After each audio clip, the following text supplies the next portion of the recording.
अस्सलाम वालेकुम स्टूडेंट्स, आज हम पढ़ेंगे फर्स्ट ईयर का जो टॉपिक है ट्रिग्नोमेट्री। उसमें 5 चैप्टर्स आते हैं।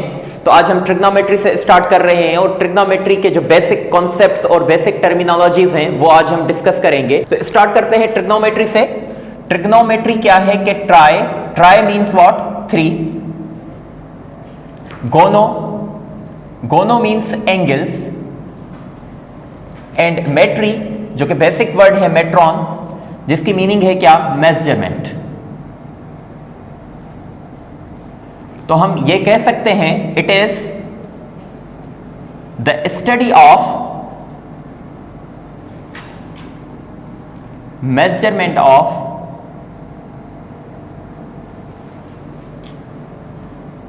Three angles. अब जब हम ये कहते हैं कि it is the study of measurement of 3 angles, तो फिर हमारे जहन में एक सवाल आता है कि ये जो 3 एंगल्स है ये क्या है ना? तो फिर हम ये कहते हैं कि 3 एंगल्स ऐसी geometrical shape, a geometrical shape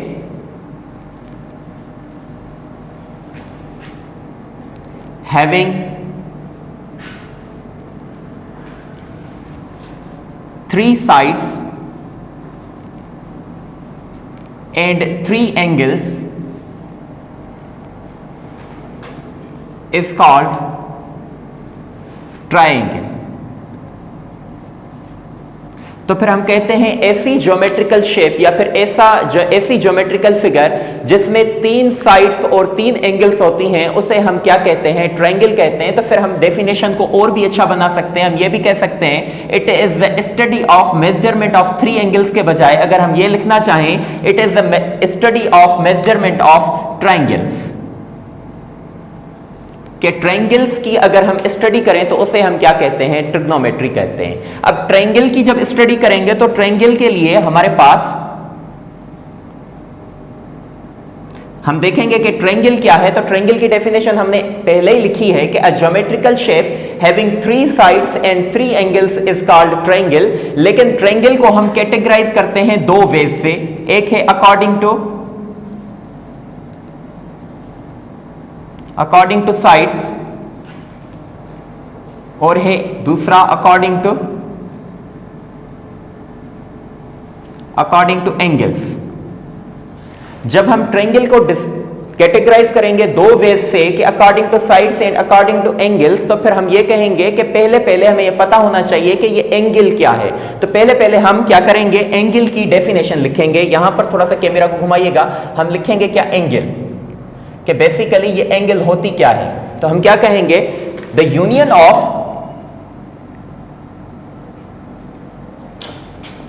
2 non collinear lines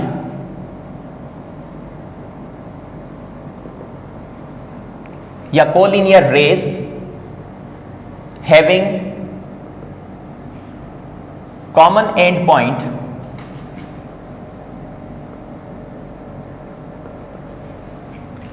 is called an angle। कि भाई 2 रेज हो, दोनों क्या हो? नॉन कोलिनियर हो। नॉन कोलिनियर का मतलब यह होता है कि वो एक ही लाइन पर लाई ना करें। This one is O, this one is A।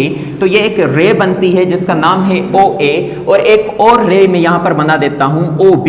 मान लीजिए यहां पर ये OB बना लिया मैंने।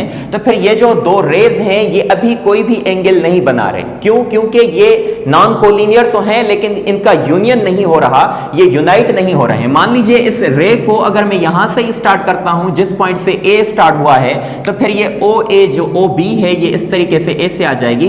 तो फिर ये देखें ये जो आपस में बना रहे हैं जब ये यूनाइट हो गए या यहां पर इंटरसेक्ट किया, जब इन्होंने इनकी जो एंड पॉइंट है वो कॉमन है, तो फिर यहां पर ये जो बन गई ये क्या बन गई? एंगल बन गई। इसको हम डिफाइन ऐसे करते हैं कि the union of 2 non collinear rays having same और common end point is called an angle. ठीक है, तो फिर इस तरीके से ये एंगल बनती है। अब इसके बाद एक सवाल आता है कि डायरेक्टेड एंगल। डायरेक्टेड एंगल ये होती है कि मान लीजिए ये जो रे है OA, ओ ए जो है ये रोटेट करेगी। रोटेट कैसे करेगी? दो तरीकों से कर सकती है। मान लीजिए अगर ये ओ ए है, या तो ये ऐसे रोटेट करेगी, इस डायरेक्शन को हम कहते हैं क्लॉकवाइज डायरेक्शन, इस तरीके से। जैसे ये ऊपर ऐसे रोटेट होगी तो इसको हम बोलेंगे क्लॉकवाइज इन एंटी क्लॉकवाइज डायरेक्शन। अगर ये ऐसे नीचे होगी तो फिर इसे हम कहेंगे क्लॉकवाइज डायरेक्शन। तो फिर ये दो वेज से रोटेट हो सकती है। मान लीजिए अगर ये रोटेट इस तरीके से हो गई, ये हो गई ओ बी, तो फिर ये जो एंगल बनेगी इसे हम डायरेक्टेड एंगल कहेंगे। या फिर ये इस तरीके से भी रोटेट हो सकती है कि ये ऐसे बी बन जाए, तो फिर इसे भी हम क्या बोलेंगे? ये भी क्या है? डायरेक्टेड एंगल है। ये भी डायरेक्टेड एंगल है, ये भी डायरेक्टेड एंगल है। लेकिन इन दोनों में डिफरेंस होगा। डिफरेंस क्या होगा? इन केस इफ दिस ओ ए रे रोटेट्स एंटी क्लॉकवाइज, जब ये एंटी क्लॉकवाइज मतलब ऐसे ऊपर ऐसे रोटेट होगी, तो फिर इसे हम कहेंगे पॉजिटिव एंगल। तो हम क्या कहेंगे? इफ रे ओ ए rotates anti-clockwise direction, rotates in anti-clockwise direction, the angle subtended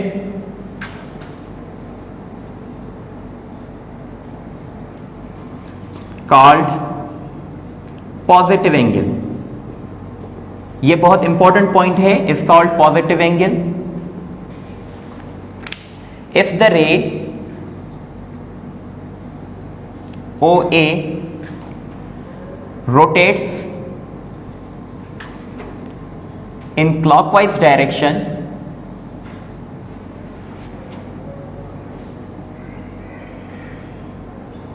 the angle subtended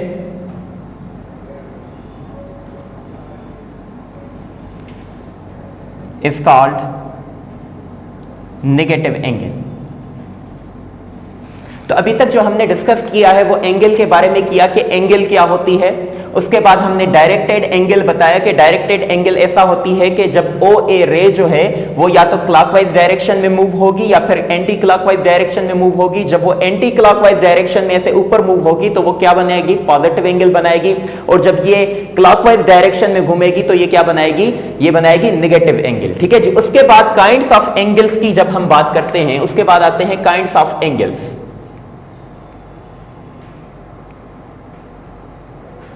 kinds of angles है ना। काइंड्स ऑफ एंगल्स आपने क्लास 6, 7, 8, 9, 10 या फर्स्ट ईयर इंटर में पढ़ा होगा कि नंबर 1 आता है क्या? Acute angle.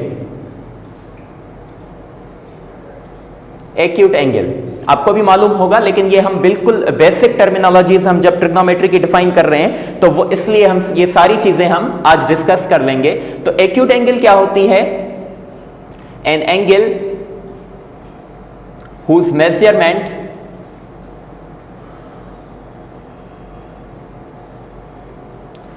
is greater than 0 degree and less than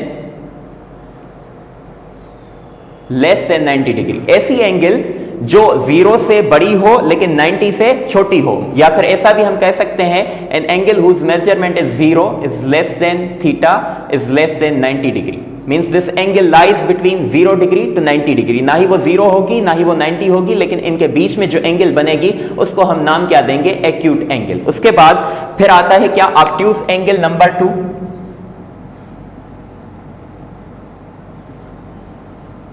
अब ऑब्ट्यूज एंगल क्या होती है? An angle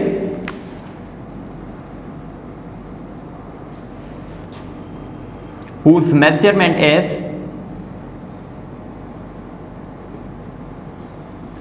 greater than 90 degree and less than 180 degree. ऐसी एंगल जिसकी जो मेजरमेंट हो वो क्या हो? ग्रेटर देन 90 डिग्री हो लेकिन लेस देन 180 डिग्री हो। या फिर हम ऐसा भी कह सकते हैं theta lies between 90 degree to 180 degree. 90 और 180 के बीच में जो एंगल होगी उसे हम क्या बोलेंगे? Obtuse angle. उसके बाद आता है हमारे पास बहुत ही अच्छी एक एंगल आती है जिसको हम नाम देते हैं राइट एंगल। अब राइट एंगल क्या होती है? एन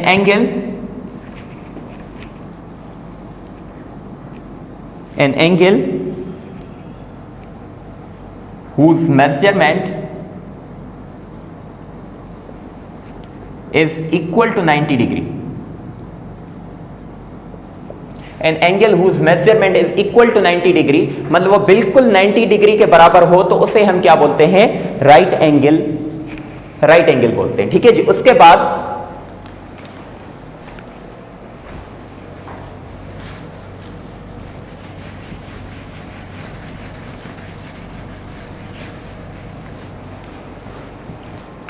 एक और काइंड है एंगल का, नंबर 4, जीरो एंगल। के जीरो एंगल क्या है? An angle whose measurement is zero. ऐसी एंगल जिसकी मेजरमेंट जीरो हो तो उसे हम क्या बोलेंगे? Zero angle. या फिर हम ऐसा भी कह सकते हैं कि when रे OA and ray OB are in same direction. रे OA और OB जो हों वो इन द सेम डायरेक्शन हो। मान लीजिए ये OA है और ये जब रोटेट नहीं होगी, OA रोटेट नहीं होगी, ना ही एंटी क्लॉकवाइज ना ही क्लॉकवाइज, मान लीजिए ये OB भी इधर ही बन जाए, तो फिर हम ये कहेंगे कि ये रोटेट जब नहीं हुई है, they are in the same direction, so they will form what? Zero angle. ये क्या बनाएंगे? जीरो एंगल बनाएंगे। उसके बाद नंबर 5 पे आता है एक straight angle.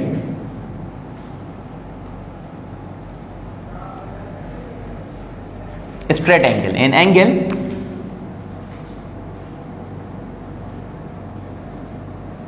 whose measurement is equal to 180 degree।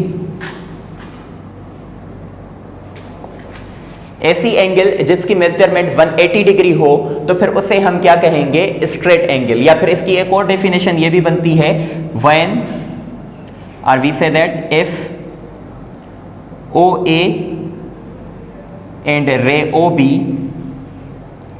are in opposite direction, are in opposite direction।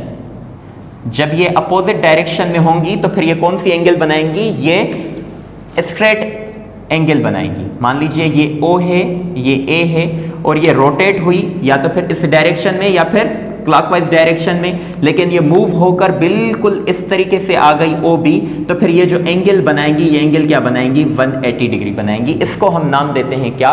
Straight angle. उसके बाद लास्ट में हमारे पास नंबर 6 पे आती है क्या? Reflexive angle.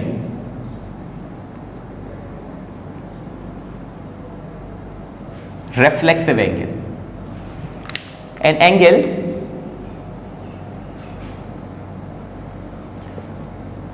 whose measurement is greater than 180 degree and less than 360 degree called reflexive angle। ऐसी angle जिसकी मेजरमेंट 180 डिग्री से ज्यादा हो और 360 डिग्री से लेस हो तो फिर उसे हम क्या कहेंगे? Reflexive angle. जिसकी अगर मैं यहां से यहां पर बना दूं, मान लीजिए ये OA है और OB जो हो यहां से ये रोटेट होकर इस तरीके से यहां पर पहुंच जाए तो फिर ये एंगल आप बोलेंगे सर ये 180 डिग्री से ज्यादा है तो ये रिफ्लेक्सिव एंगल होगी। या फिर हम ऐसा भी कह सकते हैं कि ये OA है, ये रोटेट होकर इस तरीके से कहीं यहां पर पहुंच गई तो फिर भी इसकी भी जो मेजरमेंट होगी वो 180 डिग्री से ज्यादा होगी और 360 डिग्री से कम होगी, तो फिर इसे हम क्या बोलेंगे? Reflexive angle. ठीक है जी। तो ये तो हो गई टाइप्स किसकी? एंगल्स की। अब हम चलते हैं हमारे पिछले टॉपिक की तरफ के ट्रायंगल को हम किस तरीके से कैटेगराइज करते हैं? हम 2 वेज से कैटेगराइज करते हैं। हमने अभी लिखा था कि a triangle is categorized into 2 ways।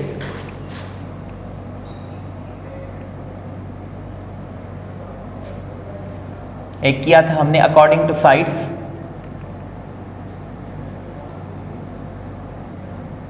और एक हमने किया था अकॉर्डिंग टू एंगल्स। अब इनमें भी हमारे पास तीन टाइप्स आती हैं। मान लीजिए अकॉर्डिंग टू साइड्स की अगर हम बात करें तो हमारे पास एक ट्रायंगल आता है जिसको हम बोलते हैं क्या, स्केलेन ट्रायंगल। अब स्केलेन ट्रायंगल कौन सा होता है? ऐसा ट्रायंगल जिसकी कोई भी साइड इक्वल ना हो, मतलब जो साइड्स होती हैं A is equal to B is equal to C, मतलब ये तीनों साइड्स अगर इक्वल नहीं होंगी, a triangle whose none of the sides is equal, a triangle having no any side is equal is called scalene triangle. या फिर mathematically हम उनको जो साइड्स होते हैं उनको A B C स्मॉल से हम डिनोट करते हैं, तो हम कहते हैं A B C तीनों आपस में बराबर नहीं है, तो फिर इसे हम क्या कहेंगे, स्केलेन ट्रायंगल। नंबर 2 हमारे पास आता क्या है, आइसोसेलेस ट्रायंगल। Isosceles triangle.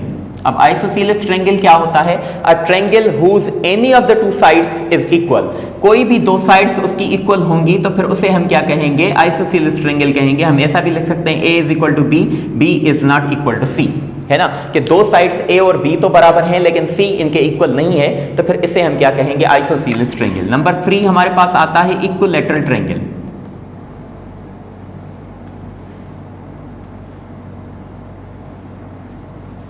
ऐसा triangle, a triangle whose all the three sides are equal, because triangle में 3 साइड्स होती हैं और तीनों एक दूसरे के बराबर हों, तो फिर उसे हम क्या कहेंगे, इक्विलैटरल ट्रायंगल। हम कहेंगे A is equal to B, B is equal to C।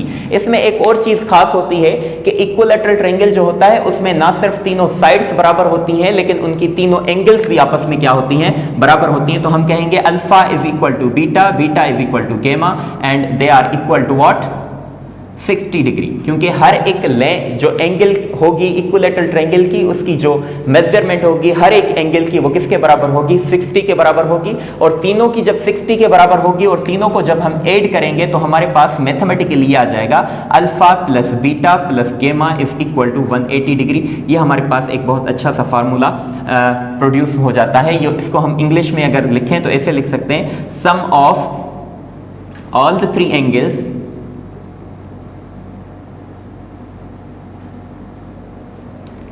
three angles of a triangle is equal to 180 degree.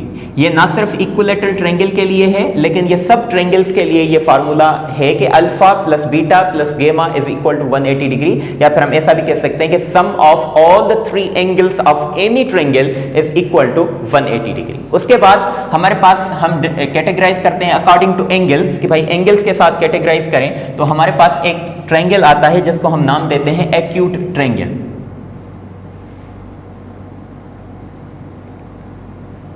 अब एक्यूट ट्रायंगल क्या होता है, ये एक्यूट ट्रायंगल के भाई ऐसा ट्रायंगल जिसकी कोई भी एंगल 90 डिग्री से ज्यादा ना हो, तो फिर उसे हम क्या कहते हैं, एक्यूट ट्रायंगल। मतलब alpha beta and gamma all are less than 90 degree. So हम कहेंगे a triangle whose all angles are less than 90 degree. ऐसा ट्रायंगल जिसकी तीनों जो एंगल्स हों वो लेस देन 90 डिग्री हों, तो फिर उसे हम क्या कहेंगे, एक्यूट ट्रायंगल। ये जो एग्जांपल है इक्विलैटरल ट्रायंगल की, इसकी तीनों एंगल्स जो हैं वो 60 डिग्री के बराबर होती हैं, मतलब ये 90 डिग्री से लेस हैं। तो इक्विलैटरल ट्रायंगल भी एक एग्जांपल है किसका, एक्यूट ट्रायंगल का। उसके बाद हमारे पास आता है obtuse triangle.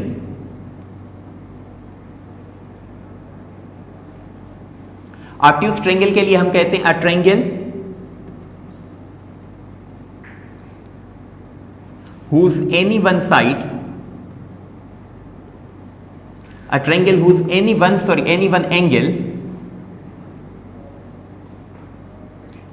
angle is greater than 90 degree. ऐसा ट्रायंगल जिसकी कोई भी एक एंगल जो हो 90 डिग्री से बढ़ जाए तो फिर उसे हम क्या कहते हैं, ऑब्ट्यूज ट्रायंगल। ठीक है जी। उसके बाद हमारे पास जो बहुत अच्छा ट्रायंगल बचता है वो होता है right angle triangle. Right angled triangle. हमारा जो सारा फोकस होगा ट्रिग्नोमेट्री का वो सिर्फ और सिर्फ इस ट्रायंगल पर होगा। जो पहले 3-4 चैप्टर्स जो हम पढ़ेंगे ट्रिग्नोमेट्री के, उसमें सारा फोकस हमारा राइट एंगल ट्रायंगल पर होगा। राइट एंगल ट्रायंगल क्या होता है? A triangle whose any one angle is equal to 90 degree. ऐसा ट्रायंगल जिसकी कोई भी एक एंगल जो हो वो एग्जैक्ट 90 डिग्री के बराबर हो, तो फिर उसे हम क्या कहते हैं? राइट एंगल ट्रायंगल कहते हैं। अब हमारा सारा जो कॉन्सेप्ट चलेगा, जो सारी चीजें हम पढ़ेंगे, वो सिर्फ और सिर्फ राइट एंगल ट्रायंगल के बारे में पढ़ेंगे। उम्मीद है कि ये सारी चीजें आपको समझ में आ गई होंगी। अब हम स्टार्ट करते हैं राइट एंगल ट्रायंगल से। मैं सारा ये बोर्ड मिटा देता हूं कि उम्मीद है कि आपने ये सारा लिख लिया होगा। मान लीजिए हमारे पास ये एक राइट एंगल ट्रायंगल है जिसके हम नाम देते हैं ए, बी और सी। ये तीनों इसकी क्या हैं? वर्टाइसेस हैं, ए, बी और सी। ये जो सी है, सी एंगल है, ये किसके बराबर है? ये 90 डिग्री के बराबर है ना। ये आप लोगों को ये मालूम होगा, ये 90 डिग्री के बराबर है। ठीक है जी।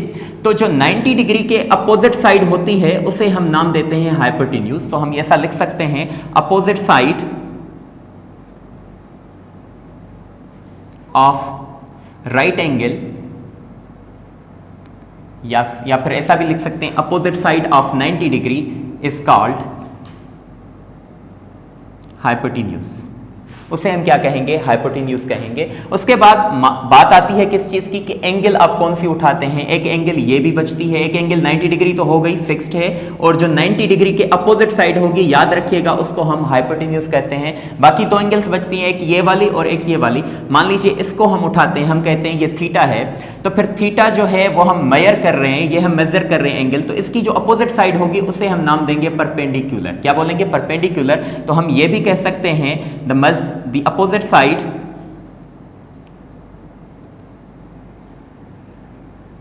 of measuring angle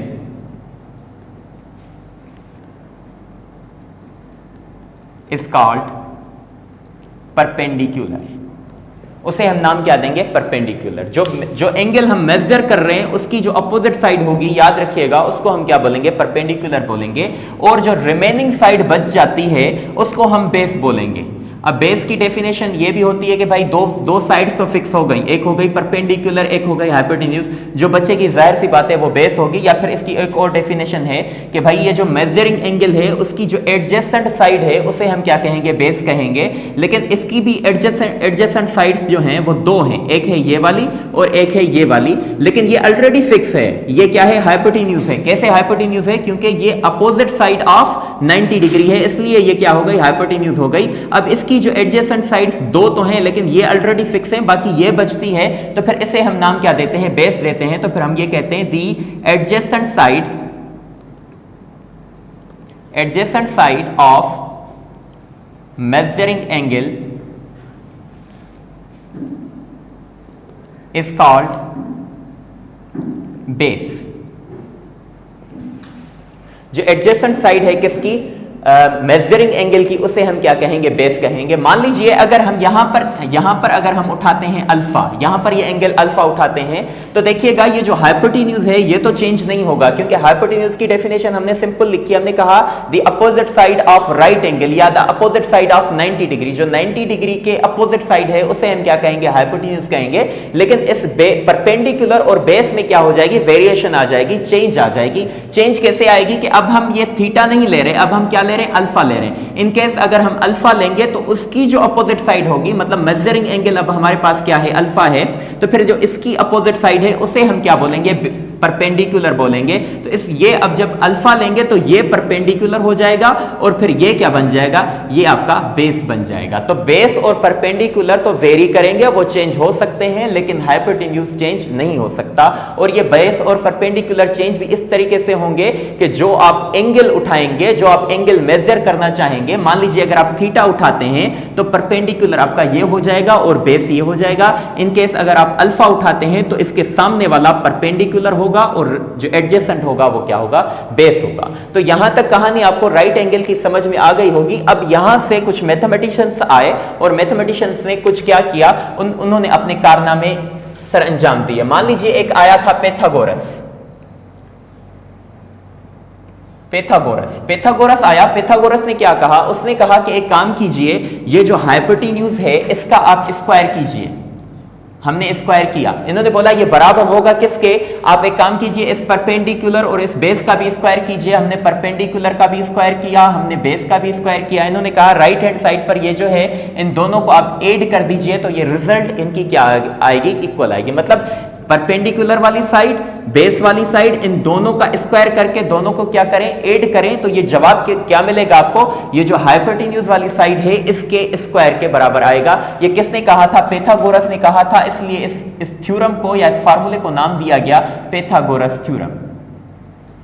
ठीक है जी, इसको नाम दिया गया पैथागोरस थ्योरम। तो ये होता है हमारा फार्मूला नंबर 1। अब हम ड्राइव करते जाएंगे हमारे फार्मूले जो हमें ट्रिग्नोमेट्री में बहुत काम आएंगे। Number 1 that is hypotenuse square is equal to perpendicular square plus base square. ठीक है जी, उसके बाद हुआ यूं कि कुछ और मैथमेटिशियंस आए, उन्होंने कहा कि एक काम कीजिए, ये जो परपेंडिकुलर है, परपेंडिकुलर वाली साइड, इसको अगर हम डिवाइड करें इस हाइपोटेन्यूज वाली साइड से तो हमारे पास क्या मिलेगा, P अपॉन परपेंडिकुलर, तो हम ऐसे लिखेंगे P अपॉन H, है ना, P अपॉन H। हमने क्या किया, परपेंडिकुलर को डिवाइड किया किससे, हाइपोटेन्यूज से, तो इधर क्या आया P अपॉन H। फिर ये हमने कहा कि ये डिवीजन है, ये क्या है, डिवीजन है, क्योंकि परपेंडिकुलर को हाइपोटेन्यूज क्या कर रहा है, डिवाइड कर रहा है। तो डिवीजन को इन अदर वर्ड्स हम क्वोशिएंट भी बोलते हैं या फिर हम रेशो भी बोलते हैं। तो हमने कहा ये क्या है, रेशो है। किस चीज का रेशो है, परपेंडिकुलर और हाइपोटेन्यूज का। ये साइड परपेंडिकुलर, ये साइड हाइपोटेन्यूज। तो फिर इसको हमने रेशो है, रेशो को हमने नाम दिया कौन सा, साइन। कौन सा नाम दिया, साइन नाम दिया। तो हमने क्या कहा, साइन नाम दिया। तो हमारे पास जो एंगल है परपेंडिकुलर ये है और ये एंगल है, तो एंगल हमने क्या उठाई है, थीटा। तो साइन थीटा बराबर हुआ किसके, परपेंडिकुलर अपॉन हाइपोटेन्यूज के। फिर एक कुछ और मैथमेटिशियंस आए, उन्होंने कहा परपेंडिकुलर को अगर हम हाइपोटेन्यूज से डिवाइड करते हैं तो क्या हम बेस को हाइपोटेन्यूज से डिवाइड कर सकते हैं। हमने कहा हाँ कर सकते हैं। तो हमने क्या किया, बेस को हमने हाइपोटेन्यूज से डिवाइड किया, इस साइड को इस साइड से डिवाइड किया, तो ये भी एक रेशो बन गया। फिर इस रेशो का हमने नाम दिया क्या, कॉस थीटा। क्या नाम दिया, कॉस थीटा। उसके बाद एक और चीज आई, उन्होंने कहा कि अब हाइपोटेन्यूज को आप छोड़ दें, आप एक काम करें, परपेंडिकुलर को बेस से डिवाइड करें। हमने कहा हम ऐसा भी करके देखते हैं, परपेंडिकुलर को हमने बेस से डिवाइड किया तो ये भी एक रेशो बन गया और इसको हमने नाम दिया क्या, टेन थीटा। तो हमारे पास ये 3 फार्मूले हमें मिल गए। पहला तो पैथागोरस का था, नंबर 2, नंबर 3 एंड नंबर 4। तो ये 4 फार्मूले अब यहां तक हमें मिल चुके। फिर हमने कहा कि हमने ऐसा क्यों किया कि परपेंडिकुलर को हाइपोटेन्यूज से डिवाइड किया। हम ये भी तो कर सकते थे ना कि हाइपोटेन्यूज को अगर हम परपेंडिकुलर से डिवाइड करते, तो हमने कहा हाँ कर सकते हैं। हमने कहा हाइपोटेन्यूज को हम परपेंडिकुलर से डिवाइड करते हैं, तो हमने कहा ये इसका क्या बन गया, रेसिप्रोकल बन गया। ये था P अपॉन H और अब इसका क्या बन गया, ये H अपॉन P, बिल्कुल इसका उल्टा बन गया। तो फिर हम इसको साइन का नाम तो नहीं दे सकते थे, हमने कहा इसके उल्टे का नाम हम क्या रखते हैं, हमने नाम रखा क्या, हमने नाम रखा कोसेक थीटा। हमने कोसेक थीटा इसका नाम रखा। उसके बाद अगर हमने कहा P अपॉन H किया है तो ऐसे हम B अपॉन H भी करते हैं, तो ये क्या हो जाएगा, H upon B। H upon B कहा तो ये किसका रेसिप्रोकल होगा, कॉस का रेसिप्रोकल होगा, जिसको हमने नाम दिया सेक थीटा। सिमिलरली हमने परपेंडिकुलर अपॉन बेस था, इसको भी हमने रिवर्स कर दिया तो B अपॉन P कर दिया हमने, ये भी रेसिप्रोकल हो गया और इसका नाम बन गया कॉट थीटा। तो हमारे पास ये भी कुछ फार्मूले मिल गए, इसको हमने नाम दिया number 5, number 6 and then number 7। ठीक है जी, 7 फार्मूले हमें यहां से मिल गए। अब कहानी कुछ यूं है कि साइन थीटा बराबर है P अपॉन H के, और अभी अभी हमने ये डिस्कस किया कि इसको हमने क्या किया था, उल्टा किया था। ये P अपॉन H था, इसको हमने उल्टा किया, ये हो गया H अपॉन P। तो हम ये कह सकते हैं कि ये जो साइन थीटा है ये रेसिप्रोकल है किसका, कोसेक थीटा का। ये किसका रेसिप्रोकल है, कोसेक थीटा का। या फिर ये हम ये भी कह सकते हैं कि ये जो कोसेक थीटा है ये रेसिप्रोकल है किसका, साइन थीटा का। तो हमें एक और फार्मूला यहां से हम जनरेट करते हैं, हम कहते हैं ये जो साइन थीटा है, this one is the reciprocal of cosec theta.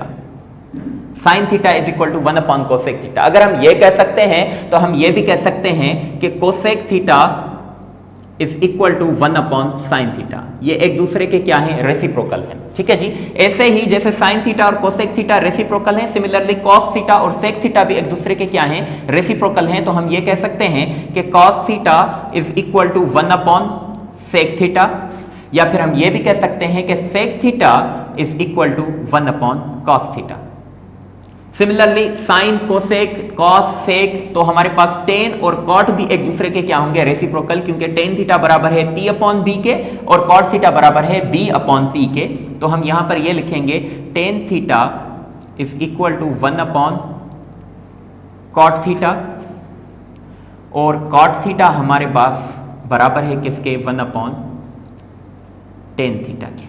यहां पर ये फार्मूले याद करने के लिए जो बेसिक 6 फार्मूले थे, पैथागोरस तो ठीक है, लेकिन ये 6 फार्मूले याद करने के लिए हमारे पास एक स्टेटमेंट आती है, some people have curly brown hair and then tinted black. लेकिन कुछ हमारे पास ये भी होता है कि आप ये याद कर लीजिए कि पाकिस्तान पी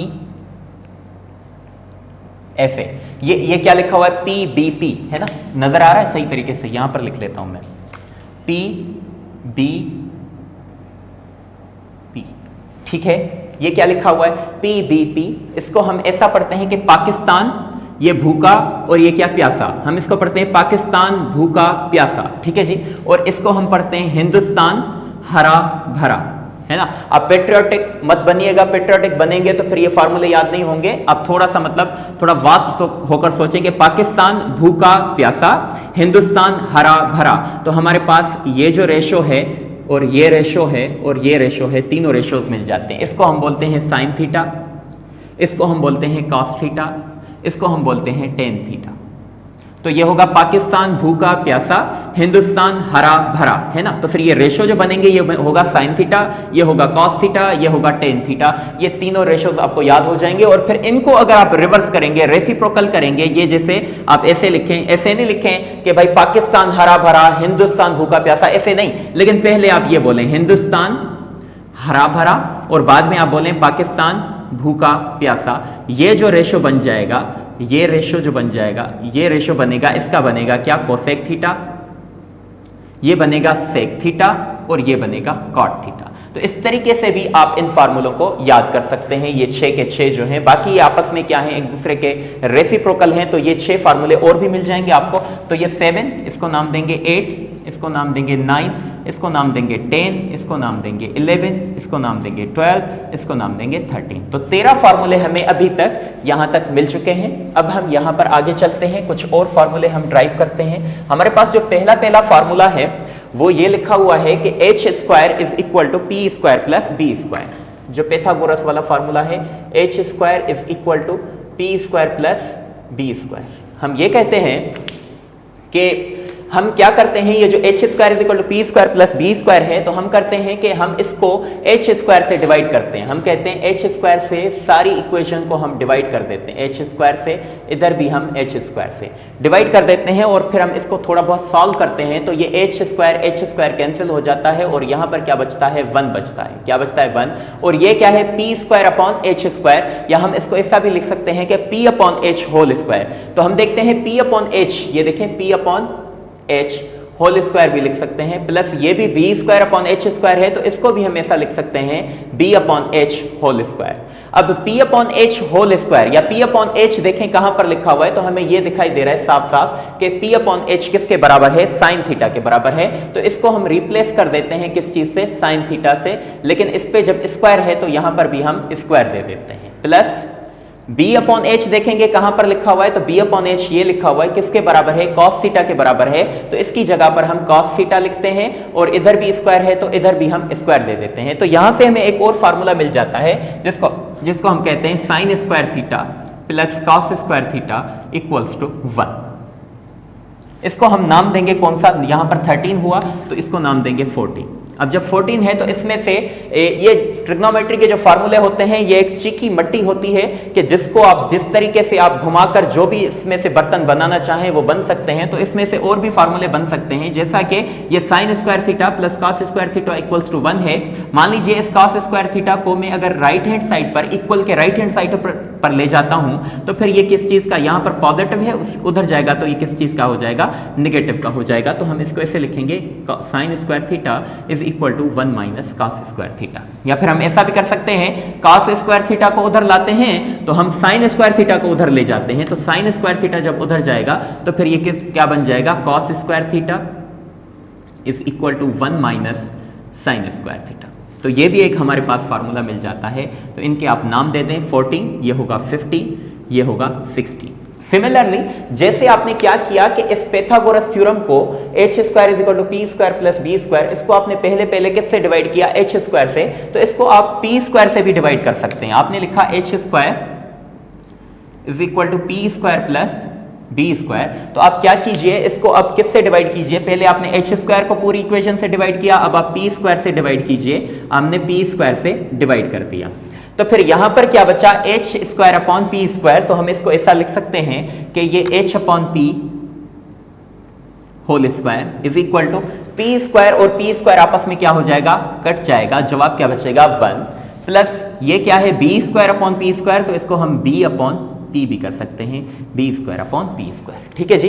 अब देखिए h अपॉन पी अगर हम यहां पर देखें कि h अपॉन पी किसके बराबर है, तो ये बराबर है किसके, कोसेक स्क्वायर थीटा के। यहां पर आप देखें कि h अपॉन पी किसके बराबर, कोसेक थीटा के, और यहां पर स्क्वायर है तो ये हो जाएगा कोसेक स्क्वायर थीटा। इसको हम यहां पर रिप्लेस कर देंगे, cosec square theta is equal to 1 plus, फिर हम देखेंगे कि base upon perpendicular, base upon perpendicular, तो ये किसके बराबर हो रहा है, कॉट थीटा के बराबर हो रहा है। तो ये बेस अपॉन परपेंडिकुलर, इसको हम लिखेंगे कॉट थीटा, लेकिन इधर भी स्क्वायर है तो ये ऐसा लिखेंगे, cosec square theta is equal to 1 plus cot square theta. इसको आप नाम दे सकते हैं, इसको आप नाम दे सकते हैं नंबर 17, फार्मूला नंबर 17। फिर इसमें से भी दो और फार्मूले हम बना सकते हैं, जैसा कि हम ऐसा लिखें कि ये लिखा हुआ है कोसेक स्क्वायर थीटा, ये कॉट स्क्वायर थीटा है, इसको अगर हम लेफ्ट हैंड साइड पर लाएं तो ये नेगेटिव का हो जाएगा minus cot square theta equals to 1। एक फार्मूला ऐसे भी बन सकता है, या फिर ये अब कॉट स्क्वायर थीटा को इस साइड लाए, अगर हम 1 को इस साइड लाएंगे तो फिर ये बन जाएगा क्या, cot square theta is equal to cosec square theta minus 1। तो दो फार्मूले हमें और भी मिल जाते हैं, इसको हम नाम देते हैं 18 और इसको हम नाम देते हैं 90। ठीक है जी। जिस तरीके से हमने h square is equal to P square plus B square को p स्क्वायर से डिवाइड किया, अब हम इसको क्या करते हैं, b स्क्वायर से डिवाइड करते हैं। तो फार्मूला हमारे पास है h square is equal to P square plus B square. पहले हमने इसको डिवाइड किया h स्क्वायर से, फिर हमने किया p स्क्वायर से, अब हम इसको डिवाइड करेंगे b स्क्वायर से। तो बेस से जब हम इसको डिवाइड करेंगे तो फिर भी हमें इक्वेशंस कुछ इस तरह से मिलेंगी। हम लिखेंगे कि h square upon b square, तो इसको हम ऐसा भी लिख सकते हैं कि h upon b whole square is equal to P square upon b square, तो इसको हम लिख सकते हैं p upon b whole square is equal to b square और बी स्क्वायर जो है आपस में ये कट जाएंगे, तो इधर क्या बचेगा, +1 बचेगा। अब हम फिर से अपने बेसिक फार्मूलेज की तरफ चलेंगे, वहां पर h अपॉन बी हम देखेंगे कि किसके बराबर है, तो h अपॉन बी हमें क्या मिल रहा है, सेक थीटा। तो इसको हम रिप्लेस करेंगे, h अपॉन बी को कर लिखेंगे क्या, सेक थीटा, और यहां पर स्क्वायर है तो यहां पर भी हम क्या देंगे, square is equal to perpendicular upon base हम देखेंगे, तो परपेंडिकुलर अपॉन बेस हमारे पास किसके बराबर है, टेन थीटा के बराबर है। तो यहां पर इसको भी हम रिप्लेस कर देंगे विद टेन थीटा, लेकिन यहां पर स्क्वायर है तो यहां पर भी क्या आ जाएगा, स्क्वायर आ जाएगा, +1 हो जाएगा।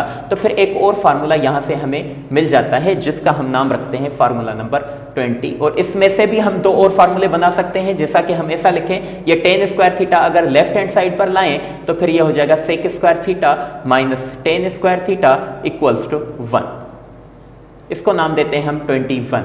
सिमिलरली अगर हम ये 1 अगर इस साइड लाएंगे प्लस का 1, तो ये हो जाएगा tan square theta is equal to sec square theta minus 1।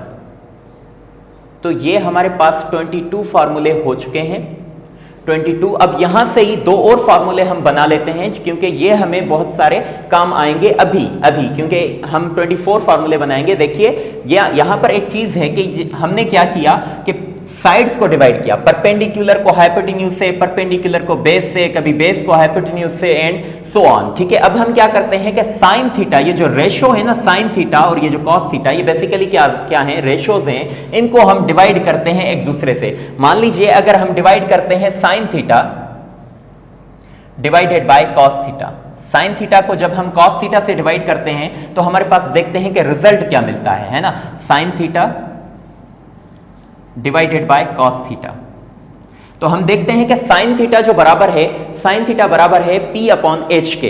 तो साइन को हम रिप्लेस करते हैं P upon H divided by, जब हम cos थीटा देखते हैं तो cos थीटा बराबर है B अपॉन H के, तो इसको हम डिवाइड करते हैं B अपॉन H से। अब ये जो H और H है ये आपस में कट जाएगा, बचेगा क्या हमारे पास P अपॉन B बचेगा, P अपॉन B बचेगा। तो फिर हम फिर से देखेंगे कि ये P अपॉन B किसके बराबर है, तो ये किसके बराबर है, tan थीटा के। तो हम इसको रिप्लेस कर देंगे विथ tan थीटा। तो हम ये कह सकते हैं कि ये जो sin theta upon cos theta, ये जो रेशोज का रेशो है आपस में sin थीटा और cos थीटा का, ये किसके बराबर है, tan थीटा के। तो यहां से हमें एक फार्मूला मिलता है, हम कहते हैं कि tan थीटा जो है it is the ratio of sin theta upon cos theta.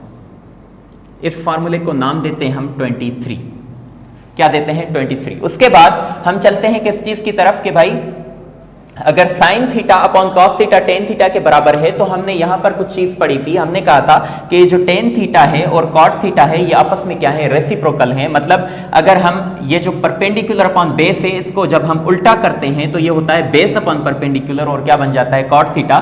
Similarly जब हम साइन थीटा और कॉस थीटा को जब हम रेसिप्रोकल करेंगे, मतलब cos theta upon sine theta, तो ये बन जाएगा कॉट थीटा। तो cot theta is equal to हम लिखेंगे cos theta upon sine theta. तो इस तरीके से आपको ये 24 फार्मूले मिल चुके हैं। और एक फार्मूला हमने पहले ही लिखा था, वो 25 नंबर था। 25 हमने क्या लिखा था कि sum of angles of all the sum of angles of a triangle is equal to 180 degree, या फिर हमने लिखा था alpha plus beta plus gamma is equal to 180 degree. तो ये वाले जो फार्मूले 25 हैं ये आप याद कर लीजिएगा नेक्स्ट लेक्चर के लिए। लेकिन इससे पहले आज हम टेबल्स भी डिस्कस करेंगे 0 से लेकर 90 तक। तो वो इस बोर्ड को मैं मिटा देता हूं, उसके बाद हम टेबल लिखते हैं 0 से 90 तक।